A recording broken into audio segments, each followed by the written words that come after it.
بسم اللہ الرحمن الرحیم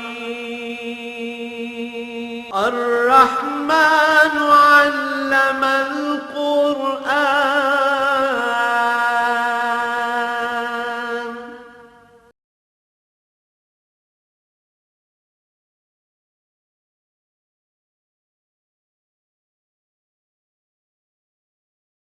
الحمد للہ رب العالمین والصلاة والسلام علی حبیبہ محمد وعلی آلہ وصحبہ اجمعین۔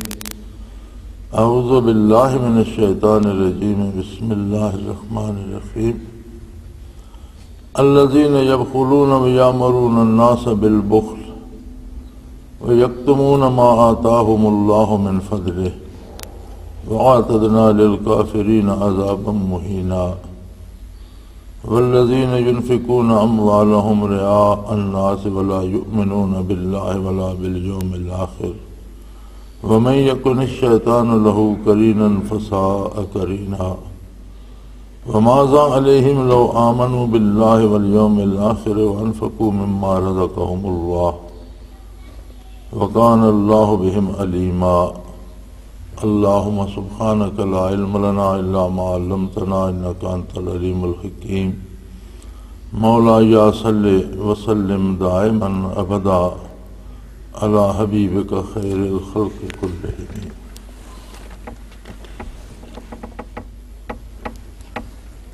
ان اللہ لا يحب من کان مختالا فخورا۔ اللہ کریم ایسے لوگوں کو قطعاً پسند نہیں فرماتے جو اپنی بڑائی کے اسیر ہوں اور ناروا فخر کرتے ہوں، شیخی بگاڑتے ہوں۔ ایسے لوگ اللہ کریم کو پسند نہیں ہیں۔ اور یہ جو بندہ اپنی بڑائی کا اسیر ہو جاتا ہے اور متکبر ہو جاتا ہے، اس کا کردار معاشرے کے لیے کس قدر نقصان دہ ہوتا ہے، اس آیہ کریمہ میں اس کی تفصیل فرمائی۔ الذین یبخلون ویأمرون الناس بالبخل، یہ ایسے لوگ ہوتے ہیں کہ کسی کو ان سے فائدہ نہیں پہنچتا۔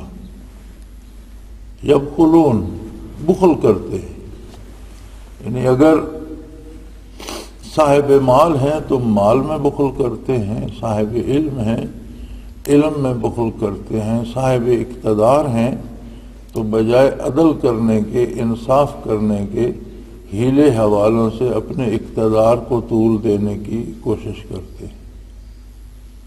ہر متکبر اور شیخی خور آدمی کی کیفیت یہ ہوتی ہے کہ وہ دوسروں کے حقوق کی پرواہ نہیں کرتا اور اپنی بڑائی کا اسیر رہتا ہے اور ایسے ہیلے حوالے کرتا ہے کہ خود کو دوسروں پر مسلط رکھے۔ جیسے آپ دیکھتے ہیں کہ ہمارے ہاں ایک طبقہ ہے جو بڑا دولت مند بھی ہے، بے پناہ زمینیں ہیں ان کے پاس، بے پناہ مال اللہ نے دے رکھا ہے، کروڑوں روپے خرچ کر کے الیکشن لڑ لیتے ہیں، لیکن ان کے پڑوس میں کوئی بھوکا مرتا رہے تو اس کی خبر گیری نہیں کرتے۔ یہاں تک کہ ہم دیکھتے ہیں کہ پورے ملک میں عام آدمی کی تعلیم کی فکر نہیں ہوتی۔ جو لوگ ان کے ساتھ کام کرتے ہیں یا مزارع ہیں یا ملازم ہیں، ان کے بچوں کو پڑھنے کی کوئی سہولت مہیا نہیں کرتے۔ ہم دیکھتے ہیں ایک طبقہ ہے کہ اپنے بچوں کو آکسفورڈ تک اور امریکہ کی یونیورسٹیوں تک پڑھاتا ہے، یعنی اس قدر انہیں تعلیم کی، دنیاوی تعلیم کی اہمیت کا احساس ہے، لیکن اس کے ساتھ ہی ان کی پوری کوشش ہوتی ہے کہ جہاں تک ہماری رسائی ہے ہمارے علاقے میں عام آدمی کے بچے کے لیے کوئی سکول نہ ہو۔ ان کی ذرا طبیعت خراب ہو تو اعلیٰ سے اعلیٰ اسپتالوں میں جاتے ہیں، ملک سے باہر چلے جاتے ہیں، لیکن غریب آدمی مرتا رہے تو اسے کوئی ایک گولی جو درد کو آرام دینے والی ہو نہیں ملتی۔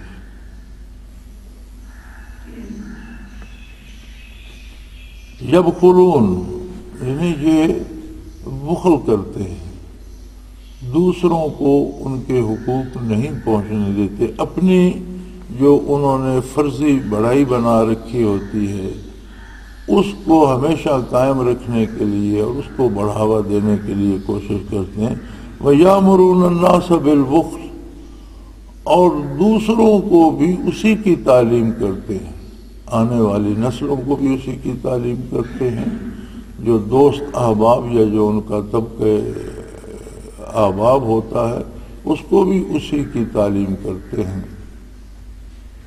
وَيَكْتُمُونَ مَا آتَاهُمُ اللَّهُ مِنْ فَضْلِهِ اور اللہ نے اپنے کرم سے جو نعمتیں انہیں دے رکھی ہوتی ہیں انہیں دوسروں سے روک لیتے ہیں، چھپا لیتے ہیں۔ حتیٰ کہ میں نے یہ بھی دیکھا ہے، اللہ کریم ہمیں معاف فرمائے، کہ ہمارے دینی علماء کا بھی ایک طبقہ ایسا ہے جو یہ نہیں چاہتا کہ عام آدمی کا بیٹا دین پڑھ جائے، اس لیے کہ وہ سمجھتے ہیں کہ اس طرح سے ہماری اجارہ داری ختم ہو جائے گی۔ اور یہ وہ عادت ہے جو یہود و نصارہ کے علماء میں پائی جاتی تھی، وہ اپنے خاندانوں کو نسلاً بعد نسلاً گدی نشین بناتے پڑھاتے، لیکن دوسروں کو اس طرف نہیں آنے دیتے تھے۔ اسی طرح ہمارے ساتھ ہندو ہیں، ان میں برہمنوں کی نسل ہی الگ ہے، خاندان ہی الگ ہے کہ برہمن ہی پڑھ سکتا ہے، دوسرے نہیں پڑھ سکتے۔ اسی طرح یہود و نصارہ کے ربی اور ان کے پادری جو ہیں وہ اپنے ایک خاص دائرے اثر تک باتوں کو محدود رکھتے ہیں۔ دین اسلام جو ہے یہ اللہ و اللہ کے رسول کی امانت ہے، اور رسول اللہ صلی اللہ علیہ وآلہ وسلم کا ارشاد ہے، بلغوا انی ولو کان آیا او کما قال رسول اللہ صلی اللہ علیہ وسلم، کہ جس بندے مومن کے پاس میرا ایک جملہ بھی ہو وہ اس کے پاس امانت ہے، وہ میری طرف سے دوسرے لوگوں تک پہنچانے کا ذمہ دار ہے۔ چونکہ حضور اکرم صلی اللہ علیہ وسلم نبی ہیں ساری انسانیت کے لیے، تو آپ کے ارشاد عالی، آپ کی سنت عالی، آپ کے قول و فعل کا کوئی جملہ، کوئی طریقہ، کوئی بات اگر کسی کے پاس ہے تو ضروری نہیں کہ وہ بہت بڑا عالم ہو، جو بات پاس ہے اس میں کمی بیشی نہ کرے، لیکن اسے روک کے نہ رکھے، اسے اپنی بڑائی کا ذریعہ نہ بنائے، اسے حصول زر کا ذریعہ نہ بنائے، بلکہ اسے دوسروں تک پہنچائے۔ وَآتَدْنَا لِلْكَافِرِينَ عَذَابًا مُهِينًا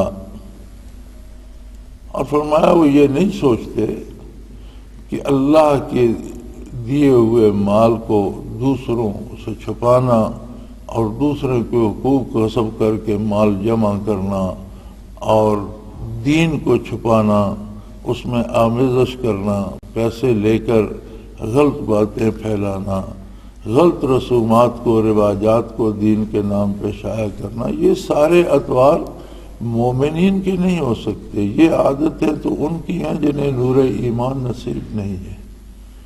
یہ افعال جو ہیں یہ کافر کے ہیں، مومن کی نہیں۔ مومن تو وہ ہوتا ہے کہ جسے اللہ نے جو دیا ہوا ہے وہ اسے دوسروں تک پھیلاتا ہے، پہنچاتا ہے، وہ دوسروں کے آرام کا خیال رکھتا ہے، دوسروں کی تعلیم کا احساس رکھتا ہے، ان کے ذریعہ معاش اور روزگار کا احساس رکھتا ہے، ان کے حقوق کا احساس رکھتا ہے۔ اور کافر جیسا عمل کرنے والے کو یہ دیکھنا چاہیے کہ کفر کا انجام کیا ہے۔ وَآتَدْنَا لِلْكَافِرِينَ عَذَابًا مُهِينًا کافروں کے لیے اللہ نے بڑے ذلت آمیز عذاب تیار کر رکھے۔ عذاب الہی تو ویسے ہی نام ہی دہلا دینے کے لیے کافی ہے، اور پھر اس عذاب میں ذلت آمیزی بھی ہو، توہین آمیز بھی ہو، تو اللہ اس سے پناہ دے۔ سو بندے کو عمل کرتے ہوئے یہ دیکھنا چاہیے، سوچتے ہوئے، پڑھتے ہوئے، بیان کرتے ہوئے یہ جاننا چاہیے کہ میں کیا کر رہا ہوں، کیا مشورہ دے رہا ہوں، یا میرا کردار کیسا ہے۔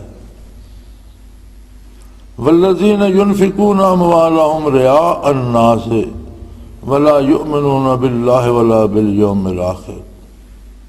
پھر فرمایا ان لوگوں میں ایک اور خرابی ہوتی ہے کہ کبھی بڑا بے دریغ مال خرچ بھی کرتے ہیں، لیکن وہ حق پر خرچ نہیں کرتے، کسی کی بہتری کے لیے خرچ نہیں کرتے، لوگوں کے دکھاوے کے لیے کرتے ہیں۔ ریا الناس، لوگوں پر رعب جمانے کے لیے، لوگوں کے دکھاوے کے لیے، یا ذاتی فائدے کے لیے کرتے ہیں،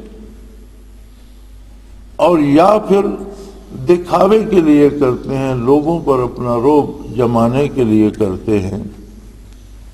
اور ایسے لوگ جو ہیں جن کا کردار یہ ہے، وہ زبان سے کہتے بھی رہیں تو حقیقت یہ ہے کہ ان کا اللہ کے ساتھ ایمان نہیں ہے۔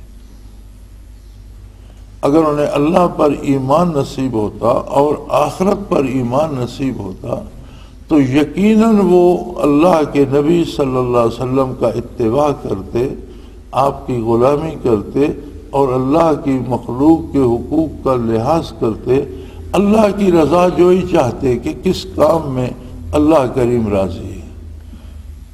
تو بات ساری جو ہے اس کے نتائج کردار پر مرتب ہوتے ہیں، زبانی دعووں پر یا زبانی کہنے پر نتائج نہیں نکلتے۔ ہم دنیا میں دیکھتے ہیں کہ کسی آدمی کو بھوک لگی ہو، وہ عملاً کھانا نہ کھائے، زبان سے اعلان کرتا رہے میں نے کھانا کھا لیا، میں نے کھانا کھا لیا، اس کی بھوک ختم نہیں ہوتی، اس کے بدن میں توانائی نہیں آتی، کیونکہ جو نتائج ہوتے ہیں یہ اعمال پہ اور کردار پہ مرتب ہوتے ہیں۔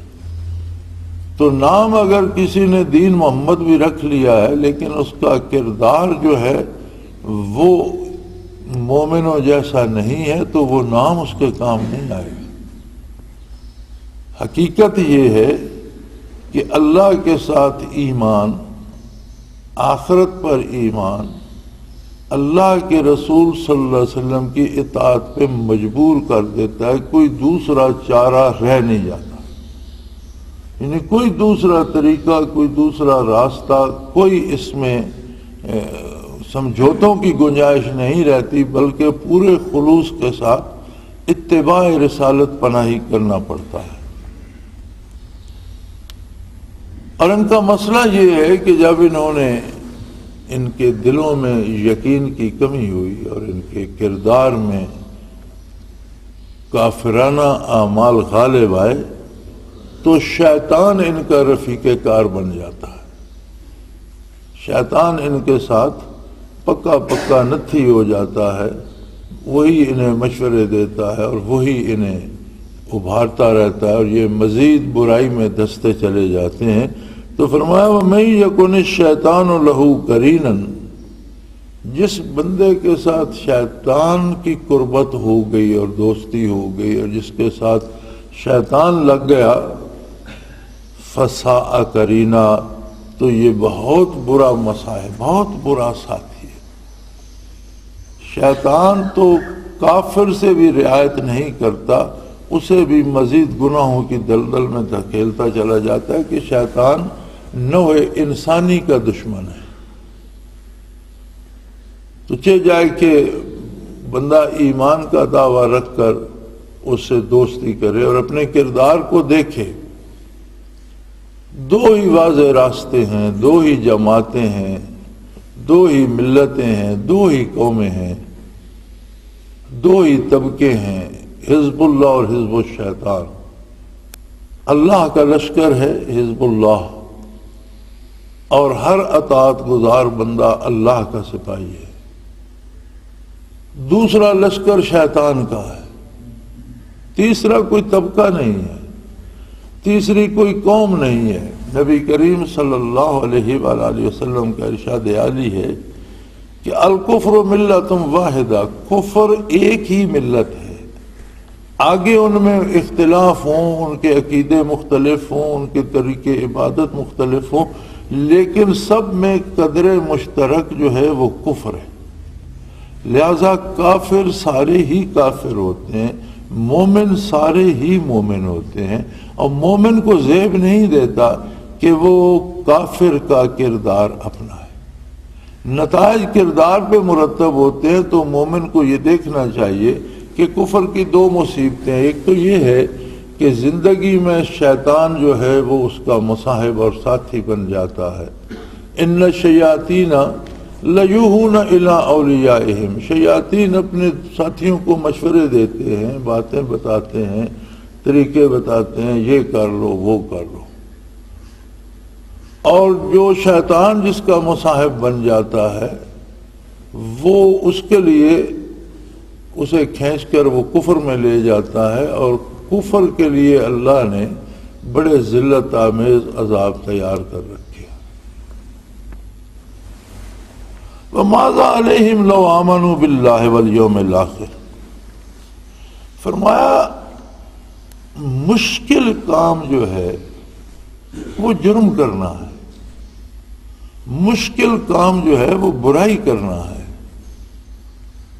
نیکی اور بھلائی کرنے میں کوئی تکلیف نہیں ہے، دین پر عمل کرنا آسان ہے۔ انہیں کیا ہو جاتا، ماذا علیہم، کیا مصیبت پڑی تھی ان کو اگر یہ اللہ پر یقین رکھتے، اللہ پر ایمان لے آتے اور آخرت پر یقین کرتے، روز حشر پر انہیں یقین کامل ہوتا، تو کون سی مصیبت پڑی تھی؟ چند روزہ زندگی ہے اور تھوڑا سا کردار ہے ہر آدمی کا، ذاتی طور پر ہم دیکھیں تو ہمارے اختیار میں ہے کیا؟ ہر بندہ اپنا اگر سوچے تو ہمارے بس میں ہے کہ ہم کر کیا سکتے ہیں؟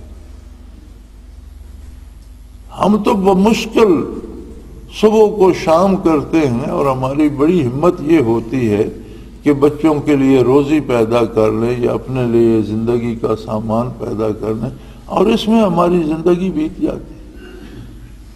تو اتنی سی کاوش میں بھی اگر ہم نے اللہ کا حکم نہ مانا، اللہ کے نبی کا اتباع نہ کیا، روز حشر کو سامنے نہ رکھا، تو پھر زندگی تو ضائع ہو گئی۔ تو فرمایا انہیں تکلیف کیا تھی، کیا ہو جاتا ہے انہیں، ماذا علیہم، انہیں کیا ہو جاتا اگر یہ اللہ پر یقین کرتے، آخرت پر یقین رکھتے، وَأَنفَقُوا مِمَّا رَزَقَهُمُ اللَّهُ، اور اللہ نے انہیں جو نعمتیں دی تھی وہ دوسروں تک بھی پہنچاتے، جو جس کا حق بنتا ہے اس تک پہنچاتے، دوسروں کی عزت نفس کا خیال رکھتے، دوسروں کی آبرو کا خیال رکھتے، دوسروں کے مال کا خیال رکھتے، دوسرے لوگوں کے حقوق کا بھی خیال رکھتے۔ وَكَانَ اللَّهُ بِهِمْ عَلِيمًا، اور یہ بات یاد رکھیں یہ لوگ جو نافرمانی کرتے ہیں، انہیں یہ جان لینا چاہیے کہ ان کی ہر حرکت و سکون سے اللہ ذاتی طور پر واقف، ان کی سوچ، ان کے ارادے اور ان کا عمل، ہر شے سے اللہ کریم ذاتی طور پر واقف ہے۔ تو جرم کی تو داستان یہ ہے کہ ہر مجرم یہ چاہتا ہے کہ میں لوگوں سے بھی چھپ کر جرم کروں۔ تو جب اللہ کریم پر ایمان لانے والا ہر جگہ اللہ کو موجود اور حاضر و ناظر اور علیم و خبیر مانتا ہے، تو پھر وہ اللہ کے روبرو اللہ کی نافرمانی کیسے کرتا ہے؟ اور اگر نافرمانی کرتا ہے تو پھر یہ اس بات پہ دلیل بنتی ہے کہ اس کے ماننے میں کمی ہے، خامی ہے، کمزوری ہے، جو جس طرح ماننا چاہیے وہ مان نہیں رہا۔ ہمیں بڑی پیاس بھی لگی ہو اور پانی کا پیالہ مل جائے اور کوئی یہ کہہ دے کہ اس پیالے میں زہر ہے، ہم پیاس برداشت کریں گے، وہ پانی نہیں پئیں گے جب تک تحقیق نہ ہو جائے کہ کہنے والا صحیح کہہ رہا ہے یا غلط کہہ رہا ہے۔ امکان ہوتا ہے کہنے والے کی اس پہ ذات پہ منحصر ہو، اگر کہنے والے کے بارے ہمیں یقین ہو کہ یہ جھوٹ نہیں بولتا، جو کہتا ہے سچ ہے، تو پھر ہم تحقیق کرنے کا تکلف بھی گوارا نہیں کرتے، پیاس برداشت کر لیں گے، اس پیالے کو پھینک دیں گے، توڑ دیں گے کہ یہ زہریلا برتن، پانی بھی نہ رہے، یہ زہریلا برتن بھی باقی نہ رہے۔ اب کون کائنات میں ایسا ہے جو صداقت میں محمد الرسول اللہ صلی اللہ علیہ وسلم کا مقابلہ کر سکے؟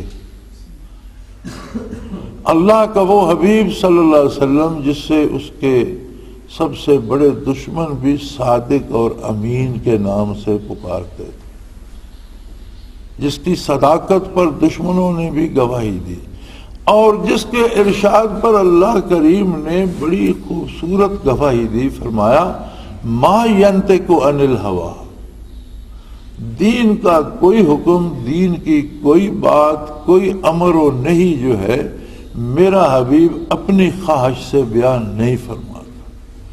ان ہوا الا وحی یوحا، جب تک اللہ کی طرف سے وحی نہیں آتی میرا نبی دین کے معاملے میں لب وا نہیں فرماتا۔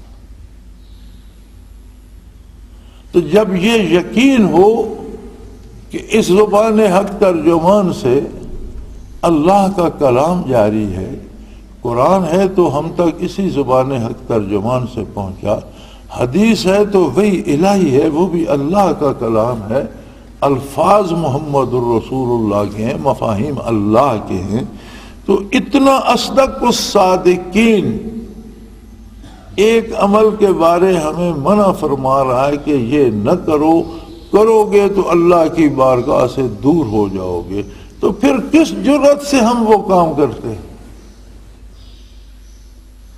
اگر وہی کام ہم کرتے ہیں جس سے حضور نے منع فرمایا، تو پھر یہ اس بات کی دلیل ہے کہ ہمارا یقین حضور اکرم صلی اللہ علیہ وسلم کی ذات والا صفات کے ساتھ نہیں ہے۔ ہر بندہ اپنے ایمان کا جائزہ لے سکتا ہے اپنے کردار کے حوالے سے۔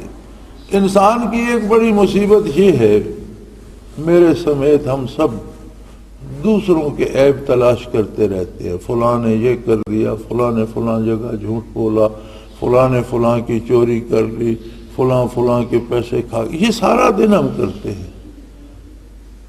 شب و روز کے 24 گھنٹوں میں ہمارے پاس 24 سیکنڈ بھی نہیں ہوتے اپنے لیے کہ کبھی ہم اپنا محاسبہ بھی کریں، خود کو بھی سامنے لا کے دیکھیں کہ اللہ و اللہ کے رسول کا حکم کیا ہے اور میں کیا کر رہا ہوں، دین کیا فرماتا ہے اور میں کیا سوچ رہا ہوں۔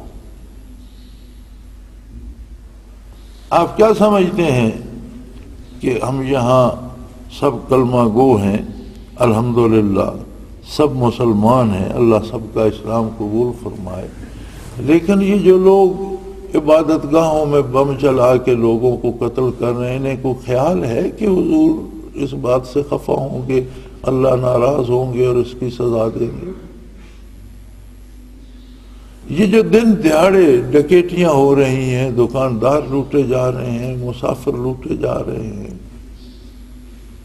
یعنی ہم اس نوبت پر پہنچ گئے ہیں کہ ہم دیہاتی لوگ ہیں، ہماری بچیاں، ہماری بیویاں بھی مزدوری کرتی ہیں، گھر کا کام کاج کرتی ہیں، چارہ کاٹتی ہیں، گھاس کاٹتی ہیں، لکڑیاں لاتی ہیں جلانے کے لیے، تو ہمیں کسی بہو بیٹی گھر کی بچی کو دکان پر یا گاؤں کے اندر بازار میں چیز خریدنے بھیجنا پڑے تو ہمیں جرأت نہیں ہوتی۔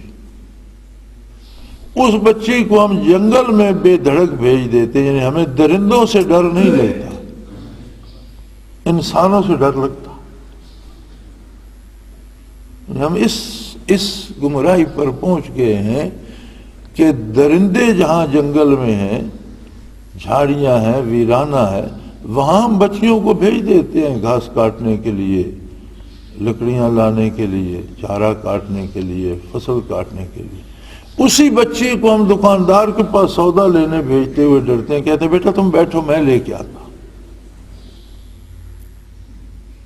تو جن انسانوں سے انسان اتنا خطرہ محسوس کریں کہ یہ میری آبرو میں خیانت کرے گا، میری توہین کرے گا، تو کیا فائدہ اس انسان کی انسانیت؟ اور پھر اس پر دعوی اسلام بھی ہو تو یہ بڑی عجیب بات ہے۔ لوگ گھر سے بیچارے مزدوری کرنے نکلتے ہیں تو پتہ چلتا ہے مارے گئے، گھر سے مزدوری کرنے گئے، پتہ چلتا ہے انہیں حکومت نے گرفتار کر لیا، $5000 میں بیچ دیے، چلو جان چھوٹ۔ یہ کیا عجیب نظام ہے، کیا عجیب لوگ ہیں۔ یعنی ایک عام آدمی ہی چور نہیں ہے، ملک کے حکمران اور جو بیٹھے ہیں کرسی صدارت پر وہ بھی اغوا کر رہے ہیں بندوں کو۔ کمال ہے، حد ہو گئی۔ یعنی اگر گلے کو گلا بان ہی قتل کرنا شروع کر دے، بھیڑوں اور بکریوں کو بچانا گلے کی پاسبانی جس کے ذمہ تھا، وہی جانوروں کو مارنا شروع کر دے تو وہ گلہ کب تک چلے گا؟ ایک عام آدمی کو تحفظ دینا، اس کے حقوق کی حفاظت کرنا، اس تک اس کا حق پہنچانا جن کے ذمہ تھا۔ ایک عام سی چھوٹی سی بات ہے، نئی حکومت بن رہی ہے، اللہ انہیں نیک توفیق دے، نعرے تو بڑے لگ رہے ہیں، ہم عوام کے حقوق کا یہ کر دیں گے وہ کر دیں گے، لیکن یا تو میں الٹی کھوپڑی کا آدمی ہوں یا یہ لوگ الٹے مزاج کے لوگ ہیں۔ میں یہ سمجھتا ہوں کہ ہمارے جو لیڈر کہہ رہے ہیں ہم عوام کو حقوق دیں گے، ان پر یہ سوال کیا جائے کہ عام آدمی کا حق بنتا کیا ہے، تو شاید وہ بتا نہیں سکے۔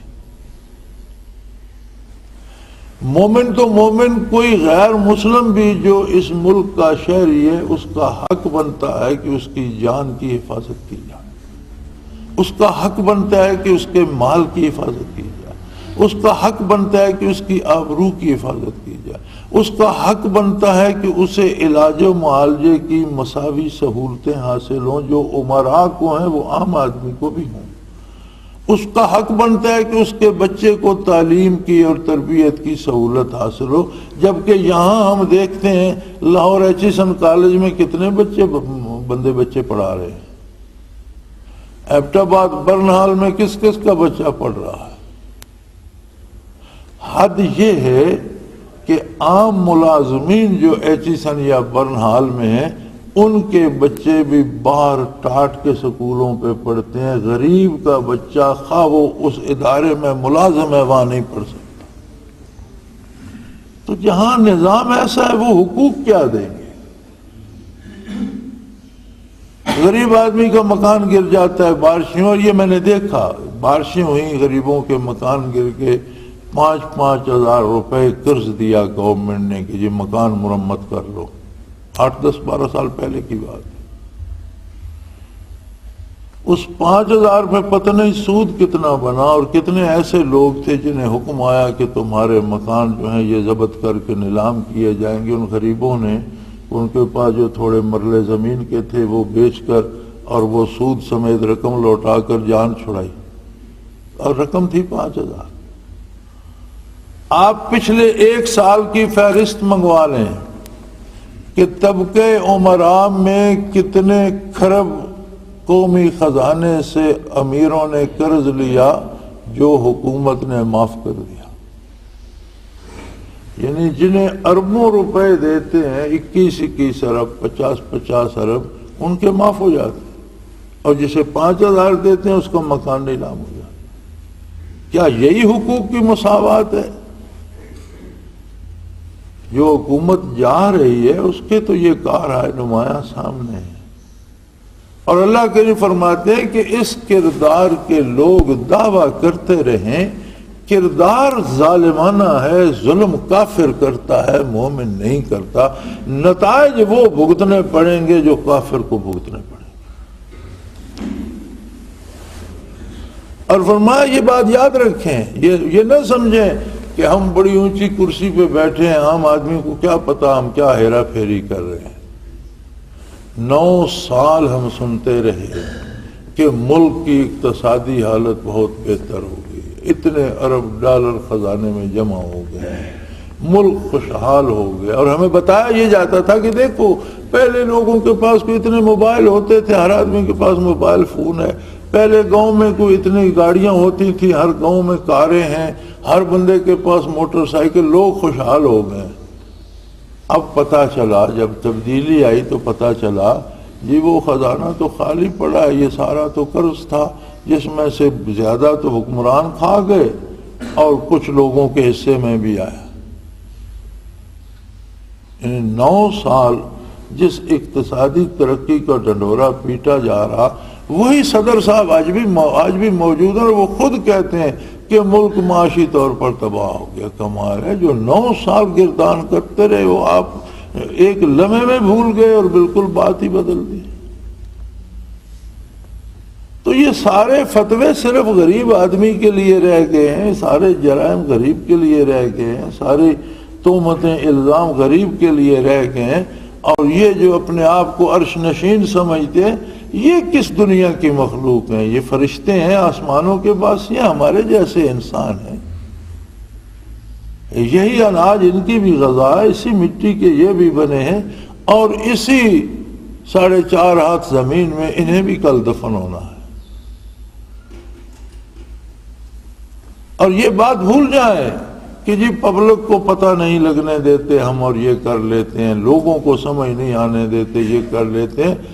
لوگوں نے آپ کا حساب نہیں لینا، حساب لینے والا وہ ہے جو آپ کے ہر لمحے سے واقف اور باخبر ہے۔ وَكَانَ اللَّهُ بِهِمْ عَلِيمًا، اللہ کریم تمہیں خوب جانتے ہیں۔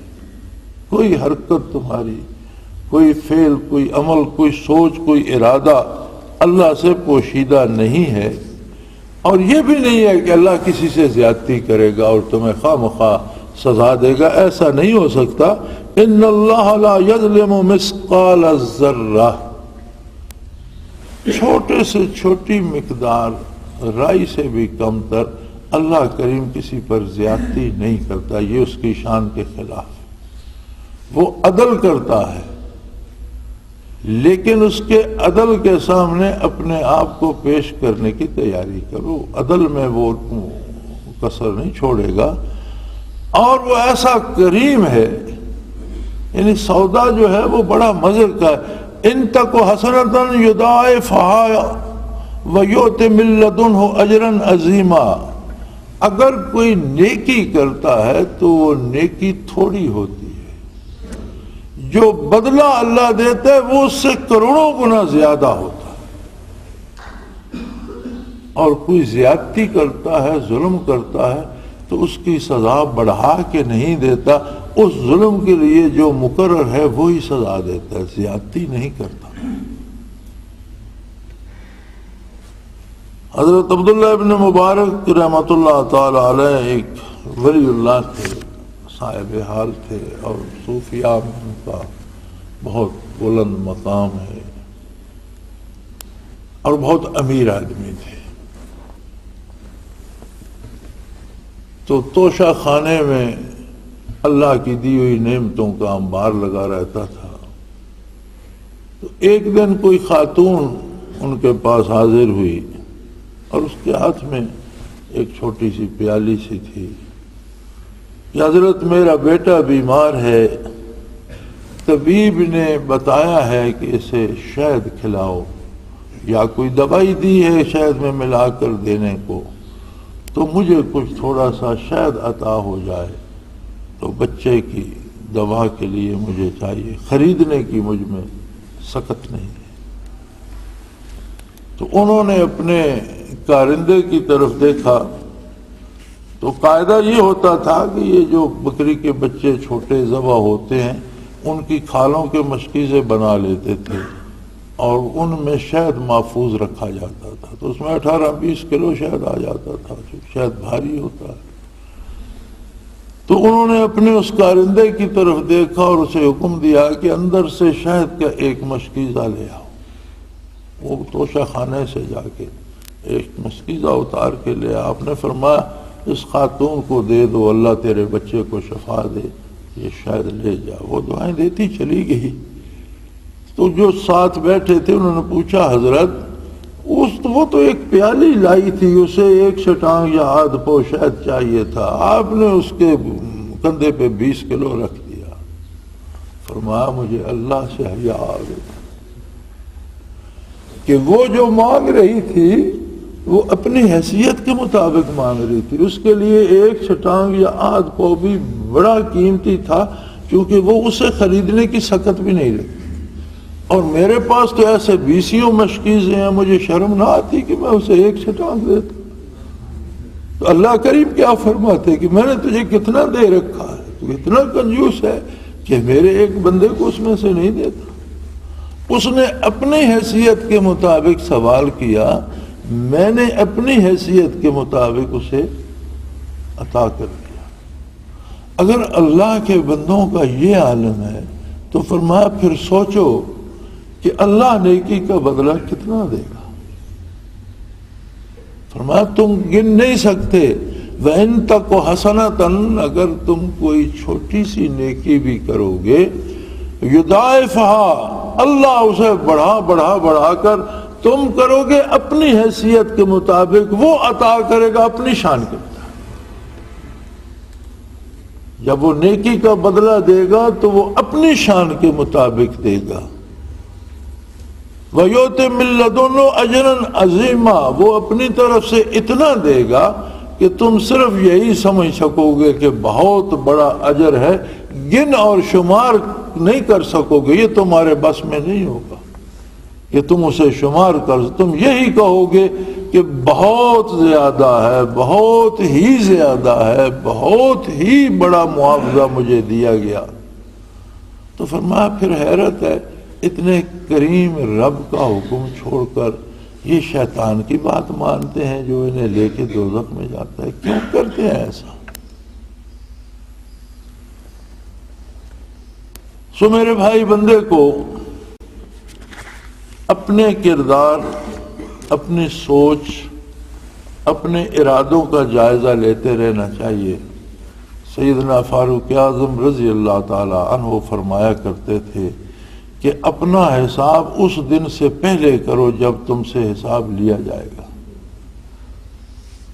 موت سے پہلے اپنا محاسبہ کرتے رہو، خود کو تلاش کرو۔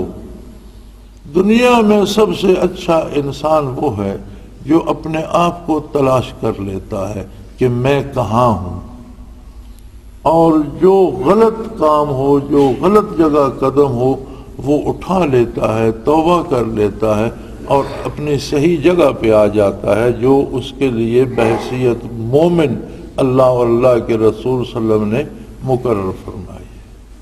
اللہ کریم ہمیں صحیح فکر بھی دے، توفیق عمل بھی، ہماری خطاؤں سے درگزر فرمائے۔ وآخر دعوانا ان الحمدللہ رب العالمین۔ اللہ اللہ اللہ اللہ اللہ اللہ اللہ اللہ۔